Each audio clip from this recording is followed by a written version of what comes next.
नारायण हरि हरि, भज मन नारायण नारायण हरि हरि।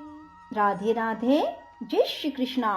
बंधुओं, यदि आपको हमारी वीडियो पसंद आए तो इसे लाइक करें और शेयर भी जरूर करें। धन्यवाद।